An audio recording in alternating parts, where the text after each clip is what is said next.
Am I on? Can you hear me?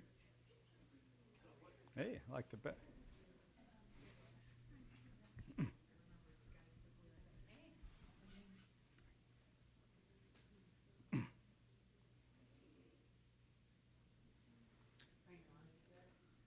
think I'm live. All right. About ready to begin. Let's start with a word of prayer. Blake, would you mind directing us? God and our Father in heaven, we're thankful for this time that we have this morning to come together to study another portion of your word, to look at the account of Genesis, to marvel at your creation, to see your love for us, to see your plan, and to see the redemption story of Jesus. We know that it all points towards greater good, and we thank you for that, for revealing that to us, for showing your love, for showing your care, and the intricate design that you created for us, Lord. We ask that you please be with us as listeners. Help us to take away things that we can use to show others your beauty, your power, and your creation.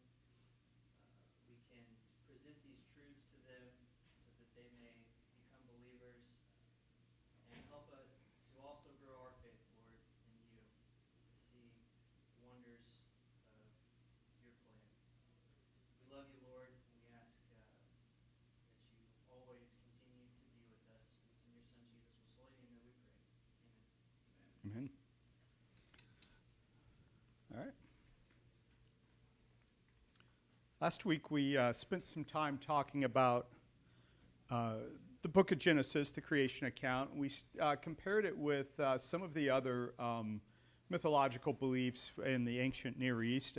We looked at how there were a lot of similarities, but we also started talking about how they're thematically very, very different, and the purposes that we see in Genesis, the goal that we see in God's revelation to man is very centric on him being the sole creator, the provider, and man being sort of the apex of creation, being built in God's image.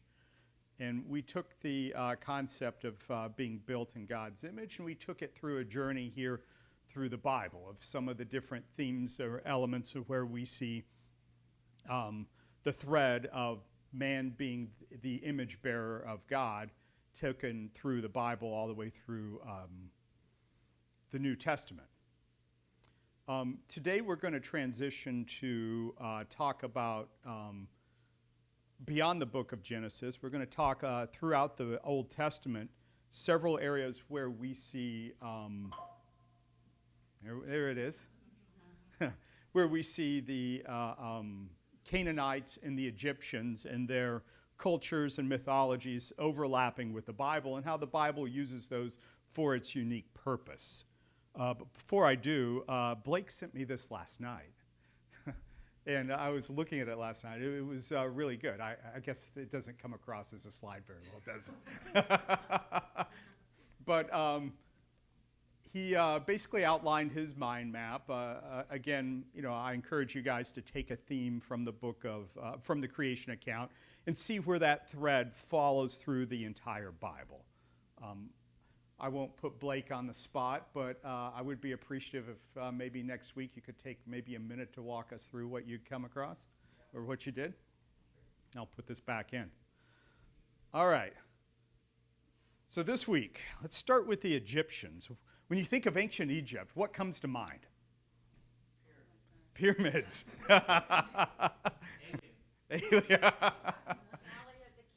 The Valley of the Kings, yeah. We think all these wonderful monuments, right? These great works. And, we have these old temples. And, yeah, they're quite the builders, weren't they? Magnificent. I mean, you think about these being built around, 2000 A.D.? BC, wrong way. That's just amazing that they've stood the test of time.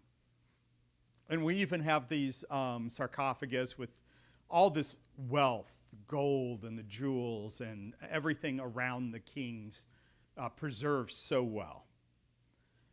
What does that tell you about their culture? What is it, the things that they value? Riches.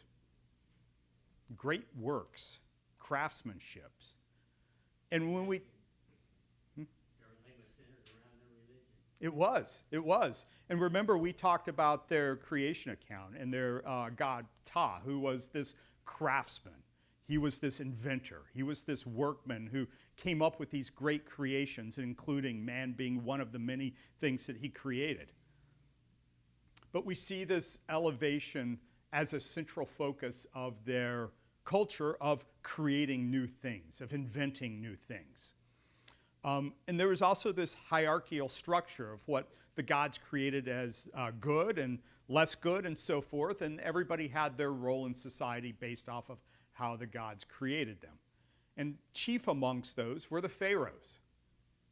They alone bore the image of their gods. They were god kings, and they alone, amongst all of Egyptian society, had this mark of divinity within them. And how does that contrast with the Israelites' beliefs of what God revealed to them? God was their king. God was their king, and no other gods, okay. And who was made in God's image? All of us. There was nothing in Israelite society that separated King David from Joe the carpenter. I just made that up. He's not in the Bible, trust me. There you go. I guess you're right. That was rather, I guess it was way back in the back of the mind. But from a spiritual perspective. So, who were the Israelites at this time? When it comes to, when you think of the Israelites, when Moses first appears on the scene, what are the things that come to mind? What is their state? Yeah. They're being forced to do the labor of the Egyptians. Again, this hierarchical society where you have this god king and then you have these other people that aren't even Egyptians. And they're sitting there having to build bricks and cut the straw and stuff like that. What else? Yeah. They had a mentality of they were going to have to do things and they would be provided for. We kind of see when they were wandering in the wilderness. Some of the things that they were craving were the leeks of Egypt. That always sticks in the back of my mind that they were craving the leeks. They are pretty good.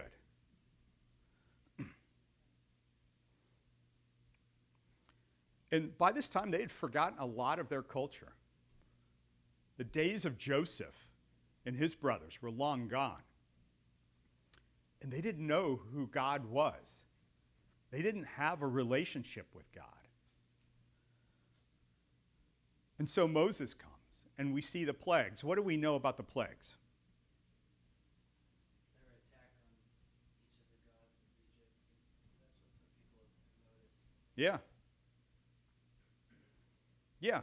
And part of the reason most people say is to free a helpless people and to punish the oppressors. But if we look at, let's look at a few verses here. Not Ezekiel, Exodus. Exodus chapter 6, verse 1. God, in his own words, "Now you shall see what I will do to Pharaoh, for under compulsion he will let them go, and under compulsion he will drive them out of his land."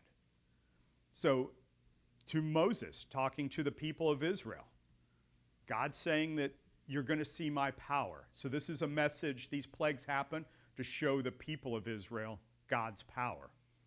Then to Pharaoh itself in Exodus chapter 9, verses 14 through 16.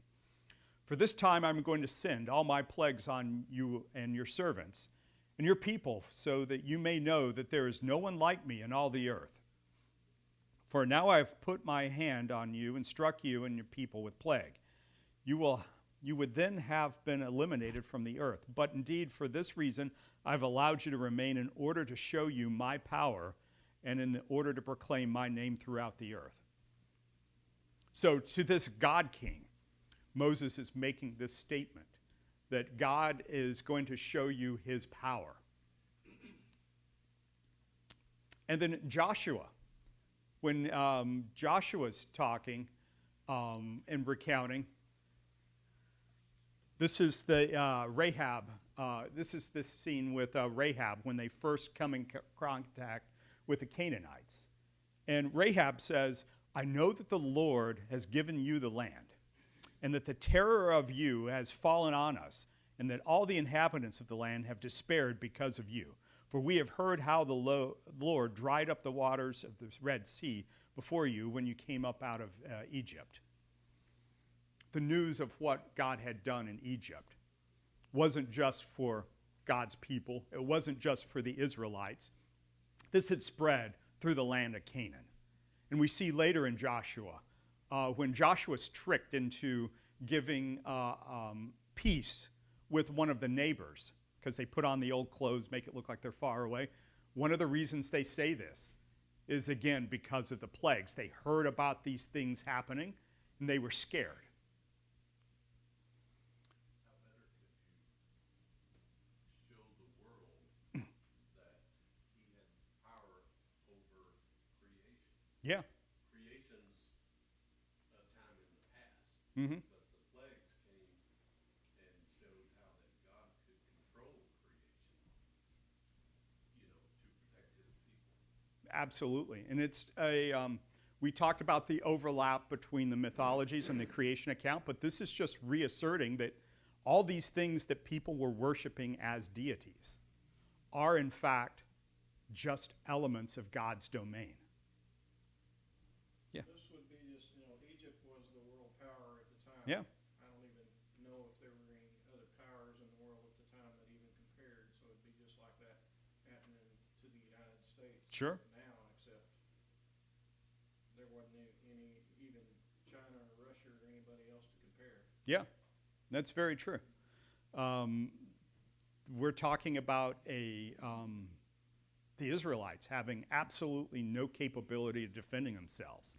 And when Pharaoh sends out those chariots to go chase them down, that would be the equivalent of some hikers trying to, hike across the United States and a bunch of M1 Bradley tank or M1s start chasing them down.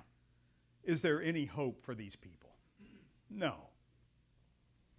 Was there ever any hope of the Israelites becoming a free people without God? No. There are countless cultures and societies that were subjugated and we've never heard of since. The museums are filled with Minoan artifacts and all these ancient artifacts of cultures that have just gone by the wayside. That was the destiny of the Israelite people without God's aid. And as Blake mentioned, we see several times where God says he is calling a judgment not just on Pharaoh or Egypt, but on their gods. In Exodus 12:12, God to Moses, says, and I will bring judgment on all the gods of Egypt. And this is before the final plague. Sorry to interrupt you. No, good. At this particular time, how long has the Israelites been under the Egyptian rule? It's a good question. 400? Yeah. 400, yeah. I went blank there. Thank you. 400. In Exodus 15, Moses reflecting on the exodus of Israel. So this is after they've escaped the Exodus, after they've escaped the Egyptians. He's reflecting on that, and he says, "Who among the gods is like you, Yahweh?" Then in chapter 18, when Jethro comes before Moses, and Moses tells Jethro about what had happened. In verse 18 following, he says, "Praise be to Yahweh, who rescued you from the hand of the Egyptians, and of Pharaoh, who rescued the people from the hand of the Egyptians. Now I know that Yahweh is greater than all the other gods, for he did this to those who had treated Israel arrogantly." Then finally, Numbers 33. They marched out boldly in view of all the Egyptians, for Yahweh had brought judgment to their gods. So time and time again, this isn't just a fight against the Egyptians. This is laying low all their beliefs of what is important, of what they hold dear. Don't you think the plagues were twofold for not only the Egyptians but also the Israelites? Oh, yeah. To know that Absolutely. God is powerful and I will take care of you. Look at what I'm doing to Egypt on your behalf. Absolutely. And it still kind of bothers me that they fall away as soon as they get out Yeah, yeah. after seeing all of that stuff. Yeah, we'll talk about that a little bit, but yeah, you're spot on that they were surrounded by this for 400 years, and these beliefs seeped really deep within their culture. And there no doubt was still some kind of cultural whisper, of who God was. They Oh, were yeah. subjected to all of this idolatry and all of that in Egypt.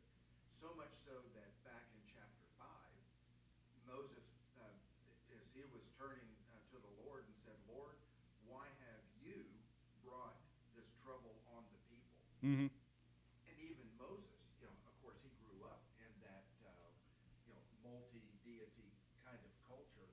Don, I think you're right. I think it is confirmation to the people, of the purpose of plagues. Think about where this country was in its founding, 300 and so years back, and how far, it has moved from Sure. those original principles. Absolutely. And I won't go through this whole thing, and I'll just say this, that each of these, there's different gods represented here. This is a bit generic because there are several mythologies in Egypt, and many of the gods hold multiple areas or domains of control. But we see through here that each of the plagues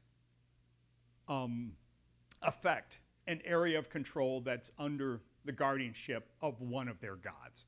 The water turning into blood. The river Nile itself was considered almost a god. It was the life giver of their culture. You look at where life lived, it was around the Nile River. The frogs. We have the frogs coming. Heket was the goddess of fertility. She was represented as a frog. Frogs are very numerous. They, procreate very rapidly. You have the gnats and the lice.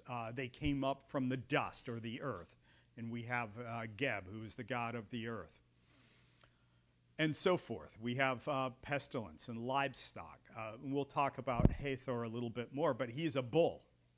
He was considered a guardian, very powerful. Apis is also a bull deity, very, very strong. Bulls are represented as strength and power.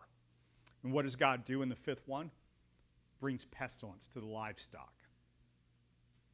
And you have boils and all of the gods of medicine and healing, Isis and Sekhmet and so forth, are powerless to stop these plagues from afflicting the Egyptians.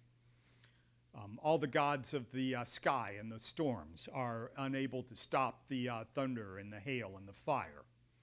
Then locust. You talk about a culture that's built off the river. This agricultural lifestyle was so critical to them. And what do locusts do? They lay it low. They destroy everything. And Seth and Osiris and all these gods are powerless to stop this plague coming on and destroying their main source of food. And then you get to darkness. And one of the most cultures have a sun god. In Egyptian mythology, it's the god Ra. Powerless. One of their main deities goes dark, unable to see anything for 3 days. Then finally, you get to the death of the firstborn. And this firstborn included pharaohs. So now you have the human representative, the one person in Egyptian culture who bore their image of their God, who had divine right and rulership over this country, he's powerless to protect his firstborn. And back to your comment about, does this show Israel that God's there to protect them? What do the Israelites do?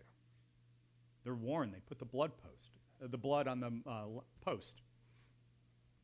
And they're reminded of this every Passover, right? So it's that continual reminder of these plagues, of this last one to get their freedom. All right. So, open question. How do you think the experiences of the plagues might have changed the Israelites' view of the Egyptian gods? Again, all of these gods had seeped into their culture. And God systemically goes through every one of these and starts to lay them low. How would this shift their beliefs?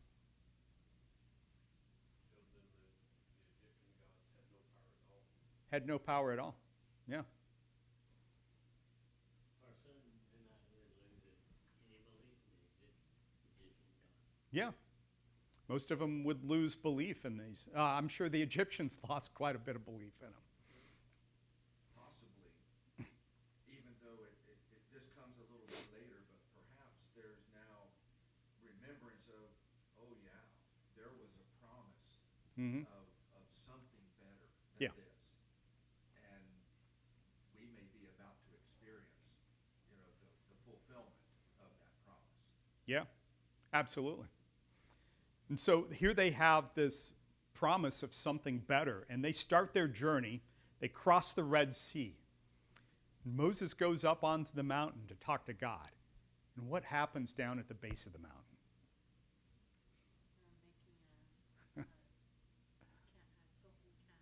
The golden calf. How about that, right? Where does that golden calf come from? Why a golden calf? Have you ever wondered that? They had gold jewelry, yeah. I'm guessing one of the Egyptian gods represented by. You're catching the theme, yeah. Golden calf would be associated with probably a bull. Bull, yeah. Apis or Hathor, a symbol of strength and power. I don't believe the Israelites thought, we're going to go worship Apis. But I think what they thought was, the Egyptians, they worship their gods this way. Moses isn't here. We don't know what to do, so we're going to do what we've always done. We're going to create something out of metal and worship it.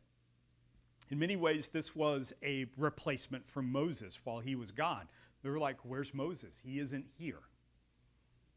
To me, it seems so idiotic that you could think something created by yourself, Yeah, you would then turn around and worship, yeah, you know, yeah, yeah. as compared to the divine creator that created us and all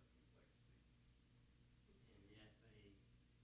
And yet they did this multiple times. They did this multiple times. At the time of the kings, Yeah, future kings of Israel. Jeroboam. Yeah, he put 2 calves up. And Byron, to that point of the stupidity, if you will, of this, God thought so too.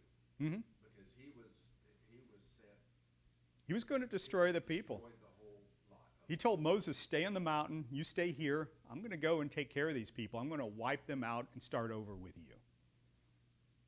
Yeah, but Moses asked him not to. And it's kind of funny that they got the gold from the Egyptians because God allowed them Yeah, to kind of plunder the Egyptians before they left. And so it was kind of a symbol of their freedom, in my opinion. yeah, very much so. And they turned that into a remembrance of the things that held them back in the past.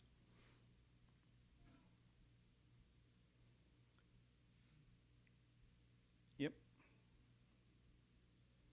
And basically, when Aaron creates this in verse 5, he says, this is your God, O Israel, that brought you up out of the lands of Egypt. He's basically saying that this idol represents Jehovah. But then they go and proceed to offer sacrifices, fall down and worship it, as if God is contained within this idol.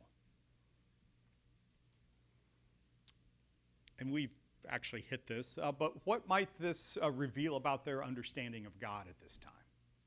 How much had their view of Jehovah changed at this point in time that they would do this? It seems like they were used to having something to look at Mm-hmm. when it has to do with a God. Yeah, So they were trying to see God. yeah, absolutely. Well, and perhaps as they're at the foot of the mountain there and they see Thunder and they hear the thunder and they see this awesome display before them, they may have in their thoughts that, well, our leader is in the midst of all of that. sure, We're without a leader right now. Why would God destroy him? yeah, I don't know. Yeah, perhaps. yeah. And that maybe he would destroy them too. Yeah. To create the idol to keep them being destroyed. I think that's a big part of it is they were very scared. And none of them would dare approach the mountain. And so they wanted some intermediary. And of course, back in their minds, they're thinking, this golden idol will be that intermediary. Points out how much we're affected by our society. It is. They had been in the Egyptian society where they had all these Mm-hmm. gods. Yeah. You know, we're in a culture right now that is so far from the truth. It's just unreal. Mm-hmm. And, you know, we need to be very vigilant that we stay true to God's word and don't get affected by our society around us, which is going woke and all kinds of stuff that I don't even understand all the abbreviations. Yeah. And kind of carrying that further, let's go to the book of Ezekiel, chapter 8.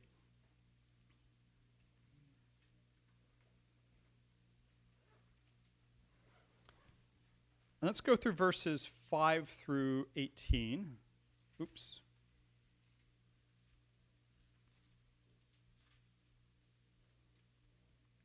Actually, I'm just going to skim through this real fast because I know I'm a little tight on time. But we see in actually, this isn't important. In verse 5, what we have here is a vision to Ezekiel. And he takes Ezekiel into the temple in Jerusalem. And at this time, the Babylonians had come. And there was a fight between the Babylonians and the Egyptians, Pharaoh Necho, at the Battle of Carchemish. And the Babylonians beat the Egyptians, fight them back, and they come back and they go to Jerusalem, and they take away the first round of captives back to Babylon. That's where Daniel goes. He's part of the first wave of captives. Ezekiel is the second wave. He's now in Babylon, and Jehovah's taking him to Jerusalem and letting him see the temple. And this is a vision of what is happening in the temple. In verse 5, the Lord said to me, "Son of man, look towards the north." I looked to the north, and there was an offensive statue north of the altar gate at the entrance. Somebody else might, some other translations say, an image of jealousy. This is typically thought of as a symbol of Asherah, who was a Canaanite goddess, who, along with Baal, were the gods of fertility. And then in verse later, I said verse 5. I think that's supposed to be verse 8. Verse 8, he said to me, "Son of man, dig through the wall." So I was at a doorway, and he said, "Go in and see the terrible and detestable things that are committed here." I went in and looked, and there were engraved all around the wall every form of detestable crawling creatures and the beast, as well as the idols in the house of Israel. So now he goes from the outside of the temple at the gateway, seeing this symbol of Asheroth, and he goes into the temple, and he sees all these writings on the wall, these symbols of other gods, and these creeping, crawling things. This is typically thought of as many of the Egyptian gods. They worship the snakes, and you see snakes very common within the temples of the Egyptians. And then in verse 14, So he brought me to the entrance of the north gate of the Lord's house, and I saw women sitting there weeping for Tammuz, who is a Babylonian goddess of fertility. And a little further, in verse 16, so he brought me to the inner court of the Lord's house. There were 25 men at the entrance of the Lord's temple, between the portico and the altar, with their backs to the Lord's temple. Their faces were turning east. And they were turning east in worship of the sun. The sun. Their backs were to the temple, and they were facing the sun to worship. Again, we talked about the god Ra. What is this telling you about the state of Israel, about the state of the worship of Jehovah that had infiltrated their culture? They'd gone all the way backwards. And we see the result of that in Ezekiel chapter 10. We won't read through that, but what we see being depicted is God in his glory, his essence, leaving the temple and going up into the heavens and then heading out of Jerusalem. And what he's saying is, God's people have abandoned me. I'm not going to be here for the consequences of it, because the Babylonians, he says in chapter 9, are going to come through and destroy this temple, destroy this city. And sure enough, that's what happened. So we see throughout the Old Testament, time and time again, God says that there will be a curse upon you if you turn away from me. In Exodus 22:20, he who sacrifices to any god or any other lord alone shall be destroyed. And we see this again and again. Jeremiah chapter 7, as he prophesies to his people, trying to get them to turn back. If you do not oppress the alien, the orphan, the widow, and do not shed innocent blood in this place, nor walk after other gods to your own ruin. All right. So those are the warnings. We saw in Ezekiel how they had turned away. This is the land of Canaan. We see Jericho here. And these are all the Canaanites. We have the Moabites and the Edomites here.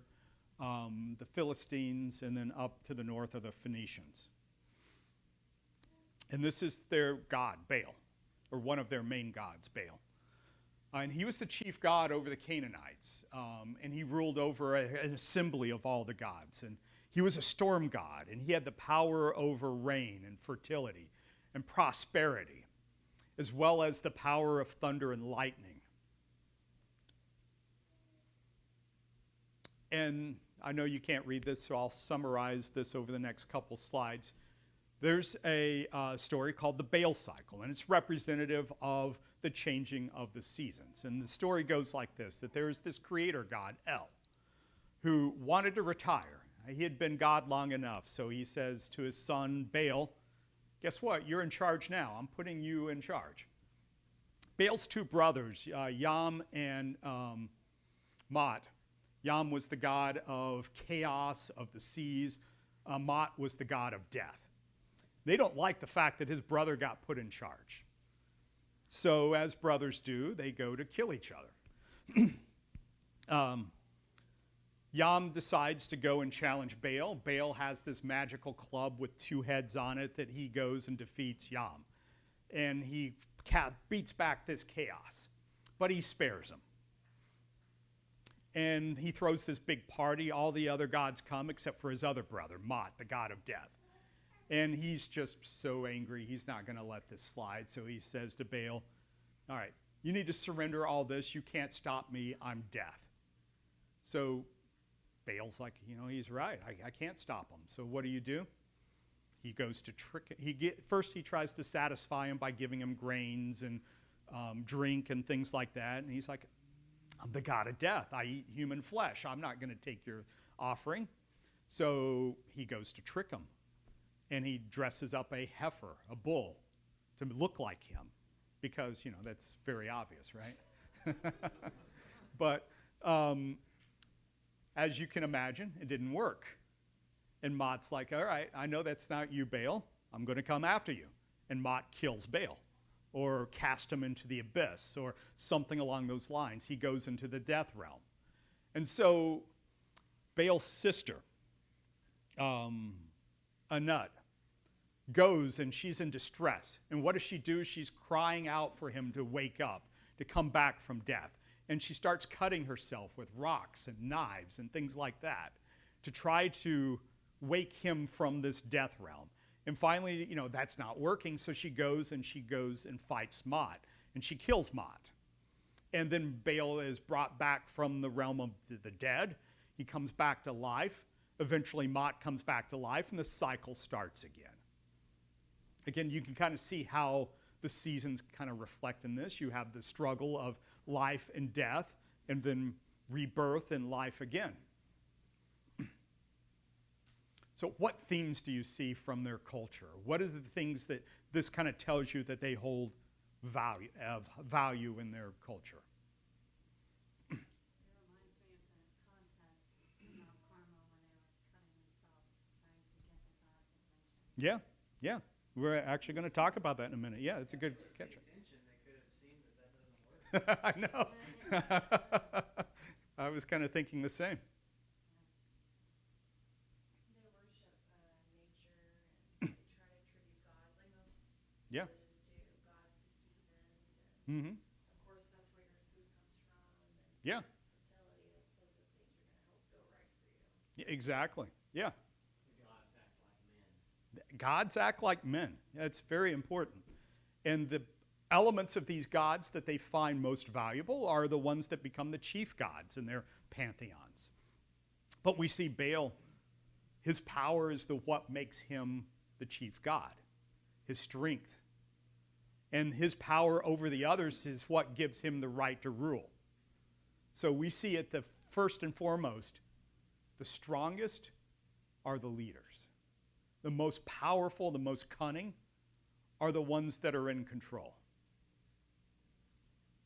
So one thing about Jehovah that makes him so amazing is that he's a God of peace.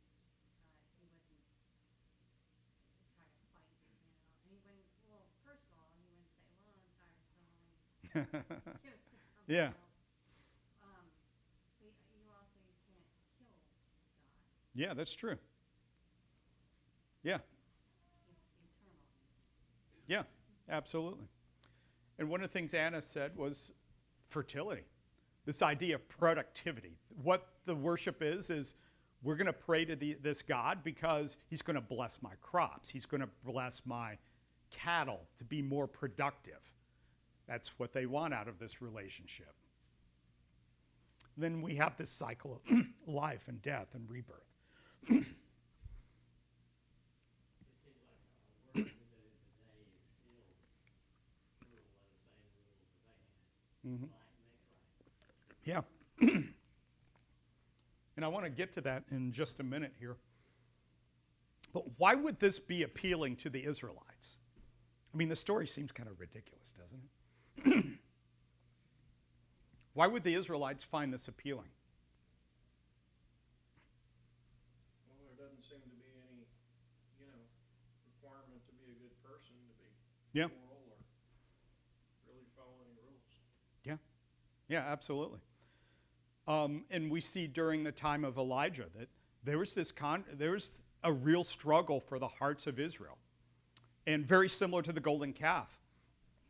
It didn't start with people saying, you know what, I'm done with Jehovah, I'm worshiping Baal.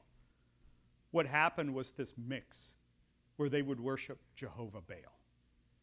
And they would worship the elements of each in ways that they found very comfortable, ways that they found engaging, ways that were very tempting to them to mix what God had asked them with the things that they see around them. They can look over at the Canaanites and say, we like some of these fertility rituals. We like the Asheroths. We like these things. We're going to bring them over. And if we either join them or say what they're doing is okay, we don't have to fight them. Yep. And we don't have to lose. And these were tens of thousands, hundreds of thousands of people Yeah, that would die in these battles. that's very true. And though we see this today, but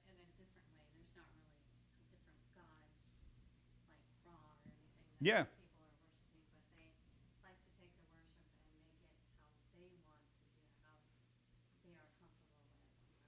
Reminds me of when we moved here, we were looking around at congregations, and this one lady was like, "There's just the right amount of reverence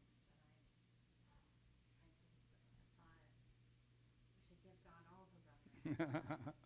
However much you want to give him. Yeah. In that bell cycle too, the culture would seem to suggest there's really no need for salvation. And Yeah. maybe that whole notion of salvation wasn't even a concept for them. I think that's really right on. If there's no need for salvation, well, any God will do. Exactly, exactly. Worship the gods that will give you the most benefit. In this case, a God that offers productive livestock, productive lands, things like that. And then now we see the story of Elijah.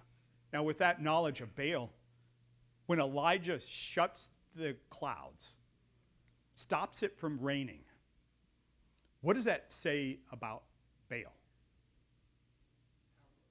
It's powerless. I have one more Baal, right? 5 minutes? Okay. A bell, not Baal. I'm not going to worship the bell. How about that? And then in 1 Kings 18, so now we see this God of the storms, and he can't bring any rain to the lands.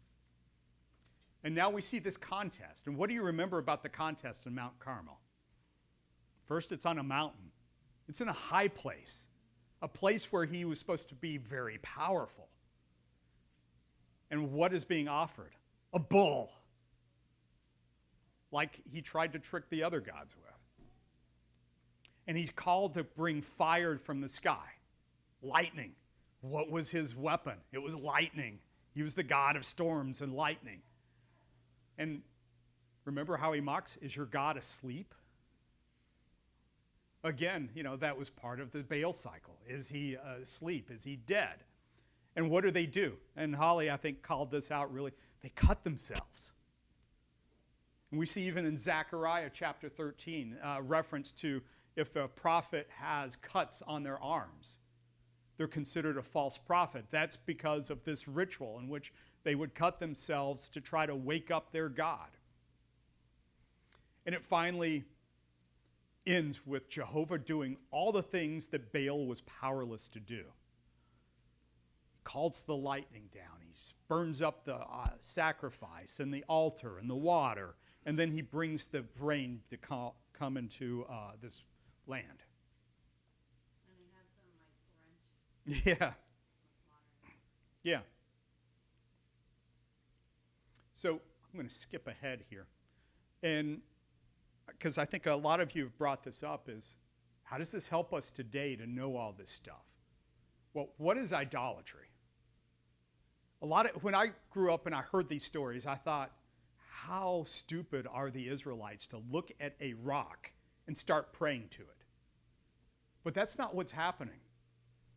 The rock was just a vehicle of expression of a change in priorities, a shift into things that were more important to them than Jehovah. They weren't worshiping to a rock and saying it was Baal. They were worshiping more prosperity, worshiping power. Those are the things that they held dear. And that was a shift in their culture that kept infusing in. And we look at today's society. Who are our modern day gods? Yeah. Anything that is put above worshiping God. Yeah. Materialism and consumerism. It's everywhere. Commercials just pound that into your skull everywhere you go. Buy this, be this type of person. That's the same thing that the Israelites were being pounded with when they were surrounded by the Canaanites. Prosperity. And even in churches, the prosperity gospel, it's that blending of this materialistic view of pray for more. How is that any different than these prayers to Baal asking for more crops? Give me your money, then God will bless Yeah. Technology. Boy, I work for a tech company for years and years now. And it's been so appealing. But again, we saw all these great technological wonders of the Egyptians and their god Ptah. Again, same thing. And I know I'm at time. Youth and appearance and liveliness, power, control, etc. All right, we'll stop here. Thank you, guys.